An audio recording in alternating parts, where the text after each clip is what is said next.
Hi Aries, welcome to your reading for the 21st to the 27th of March 2022. As you know, won't necessarily fit. Nice. For everybody, for all Aries, or whoever's watching. Yeah, if it doesn't resonate, move on, otherwise stay.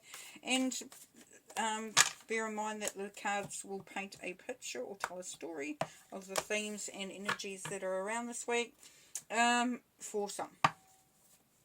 So let's get straight into it. The High Priestess. Well, that's nice. I like it. It starts with her. King of Shields. Virgo energy. And the King of Swords. Ooh, nice. Nice, some strong energies there. The King of Swords. Gemini energy. So, the High Priestess. Well, we know she's intuitive, she's magical, she can create. It's all about putting everything in that's going to create the biggest buzz, the biggest, the most perfect thing to come out of it. Now, the High Priestess doesn't necessarily need a recipe. She will do it intuitively.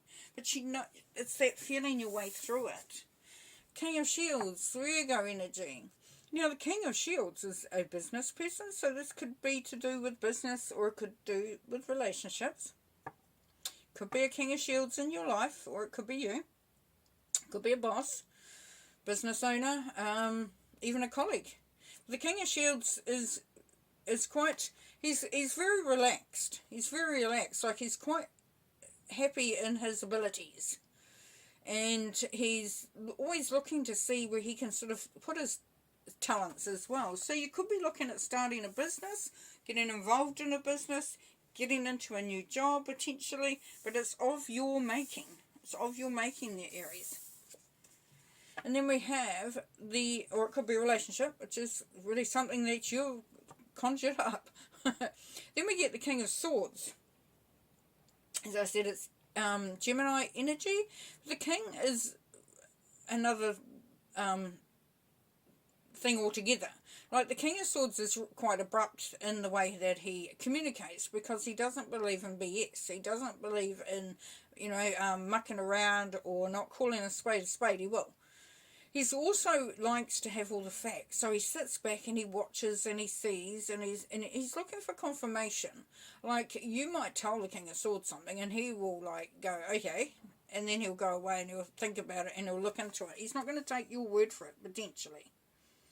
So, for you then, Aries, if it's someone around you, then it's somebody that is going to be quite forthright in their communications with you. You're going to get the facts, and you're going to get some really good facts. If it's you, then you're looking at asking the hard questions. You're not just taking things at face value. Six of Cups. Could be going back to something that happened in the past. Leo energy, the Strength card. And the Nine of Cups. Wish fulfillment. Nice. Okay, so here we go.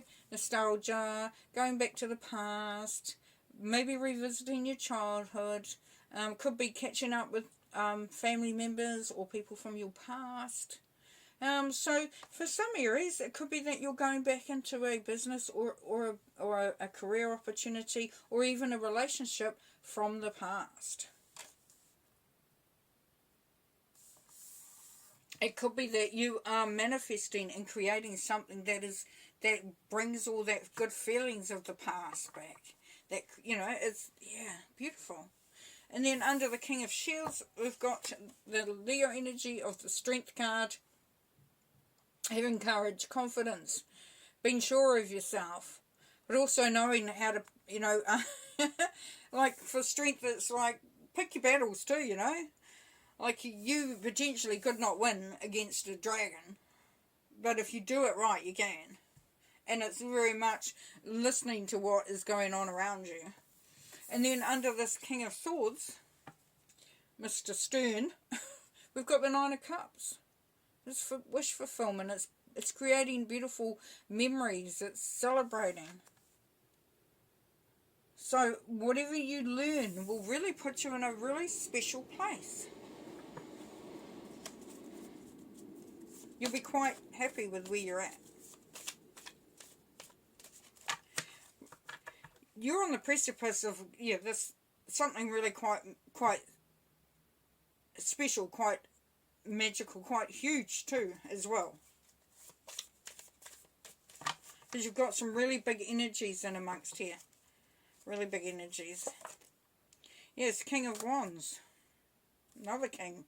You got a lot of leadership around you. You've got a lot of very mature, authoritative energies and vibration in your reading. We've got equilibrium.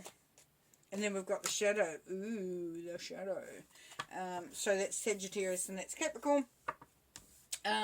So, dun, dun, dun. Sagittarius twice here, which is interesting. So,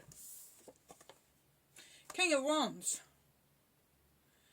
King of Wands is very articulate in how he approaches things. He is very much approaches a project or any consideration with a great deal of expertise.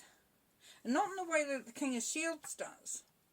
This king is, he likes to take something and make it into something else. Like, he'll be very creative. He'll be very spontaneous as well. He also can be about higher learning. So, if you don't know something, you may be learning it. You may be looking at learning something. You may be looking at increasing what you know. And as we started off with the High Priestess, with making something, you know, really quite substantial. So you're kind of needing a little bit of all the king's energies. It's like a collective of, you know, you're having all the skills around you. And you've got equilibrium. Equilibrium is merging all these things in together so that they work perfectly well. You cannot have too much of one and not enough of the other. You'll have imbalance.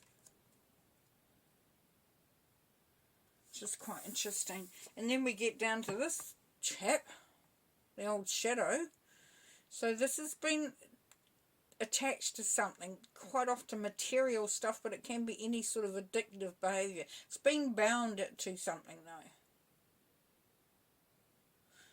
As it's at the end here, we could be confident in saying that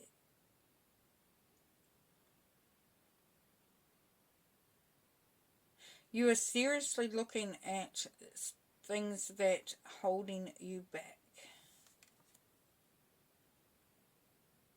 Because for that balance to be in place, as I said, there cannot be extremes. Interesting. Let's look at this. We've got the High Priestess, so we've got manifestation, alchemy, creating magic, the strength, the courage, the confidence to do it. That being bound by it. So it could almost go, can't go any further. But it's the strength here. We have the strength. So the strength is saying you have the ability to let go of whatever may be holding you back. And it could be as simple as somebody in your life that you just feel is just too draining. And it's not a big deal, you know, so just sort of cut that out. Could be a habit. Could be a mindset. And here we have the King of Swords, who is going to be very, you know, calculated in the way he thinks and the way he approaches things. Because the strength is needed in order to be able to bring through this real strong feeling of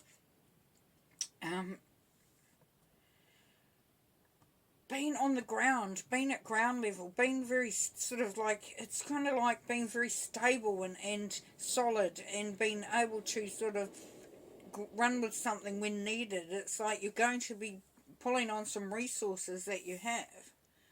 That ability to make things work, you know, like I said, merging things, bringing them all together.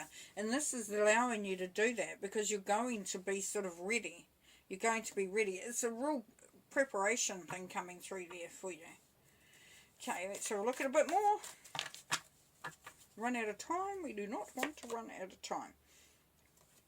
Page of Cups. So the Page of Cups encourages you to not just sit there and allow things to go with the flow. So it's kind of like being a bit tentative about something. It's like, oh, I don't know about that, and being a little bit emotionally involved with it. And this is asking you to sort of just take that first step even. Nine of Cups again, so celebration, creating beautiful memories, good times. So what you're working on there, Aries, is definitely something that's going to be quite magical, quite, you know, special, worth celebrating, very rewarding. And something that you may have been wishing for. And then you've got the star, yes, wishing on a star. That's very synchronistic. Thank you for coming out now. Aquarius energy. So, yeah, healing time. Bringing the magic through. Wish fulfillment. Nine of Pentacles. You're getting your independence. You're finding your independence. Beautiful. So you're celebrating whatever it is that you're creating. What you're looking at bringing through there, Aries, is going to be very, very cool indeed. Very cool. We've got the Temperance, so we have got equilibrium again, Sagittarian energy. So yeah, looking for that balance. So just make sure that you're looking after yourself, that you've got things in place. You're not run ragged, you're not sort of, you know, and this would be part of why the shadow is there. You know, maybe you're still hooked into helping others, or to giving a lot to something else. And then the Eight of Swords, yes, that's still feeling bound. Still feeling bound. So you're going to be a little bit up and down as far as that goes, because this is obviously still here. It is the last card in the set, so that would tell us also that that's leaving, but this is that bound feeling that we were getting from the shadow. So just be aware of that, Aries. Make sure that you're looking at what it is and whether how much you are invested in it, how much you really need to be doing it or having it or feeling it. Because you're wanting that balance, and you know that you can't if you're gone into that extreme. You could be just, you know, bound to something that's, you know, an old way of thinking. You know, this nostalgia card. That could be even if you know, sometimes we want to recreate what we had in the past, and that can sometimes keep us hidden from what is real now. It keeps us stuck in the past. So yeah, watch out that you're not stuck there. Okay, let's see what we've got. The Horse, accepting help from another and delegating authority. Yeah, so we've got, as we got with the King energies, it is about really stepping up and deciding who can help, what can help, and just being the master of your own destiny there, really. You know, the horse can be quite happy on their own, you know, and they're also quite happy to be sort of working alongside things as well. So, yeah, so just try to keep that energy going for yourself. Well, I'm going to leave you there because time's running on, and just have, really grasp this as you can, their Aries, and have a good time. And we'll talk to you next time. Okay, peace and light. Bye.